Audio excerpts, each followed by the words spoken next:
Halo minasan, konnichiwa. Selamat bertemu kembali dalam upaya mengupas tuntas ide pembelajaran. Mari kita mulai. Perhatikan ini di dalam ruangan kelas.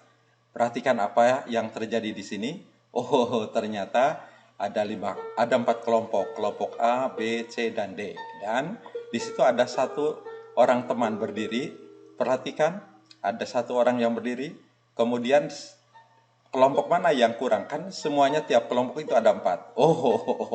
Kelompok D kurang 1. Nah, disinilah ya, yang kurang itu dia tampil ke depan. Begitu ya. Dia tampil ke depan di kelompok D, salah seorang. Kemudian perhatikan ini, yang ada di kepalanya ada gambar apa itu? Oke, gambar jam. Berarti itu harus ditebak. Ya, harus ditebak. Gambar apa yang ada di kepala dia? Berarti dia yang harus bertanya, gitu ya. Hari ini kita akan lanjutkan bagaimana taktik doku, drill dan quiz untuk menebak gambar. Lomba ini bisa dilakukan antar kelompok di dalam kelas. Dan tentu saja game ini atau quiz ini bisa dicoba pula pada mata pelajaran bahasa asing lain selain bahasa Jepang. Mari kita lakukan ya kuisnya seperti ini ya. Kelompok D salah seorang dia tampil ke depan, kemudian dia harus menebak ya apakah ini apa bendanya ditebak. Contoh ya, dia akan menebak, kemudian yang menjawab kelompok A, B, C, D atau D.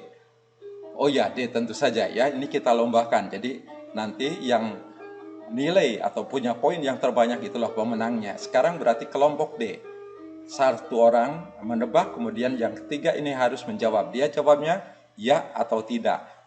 Apa gambar yang ada di kepalanya itu? Ya, contoh kita mulai. Ya, dia akan bertanya kepada temannya yang 3 orang di kelompok D. これはカバンですか? いいえ、違います。 Oke, begitu ya. Kabang deska apa tas? Oh, ternyata jelas saja ya, itu memang bukan ya. Jawabnya iye chigaimasu. Oke, sekarang contoh kedua misalnya. Dia akan membahas karena jawabannya iye, berarti dia harus memilih atau menentukan kata benda yang lain atau barang lain yang akan dia tebak.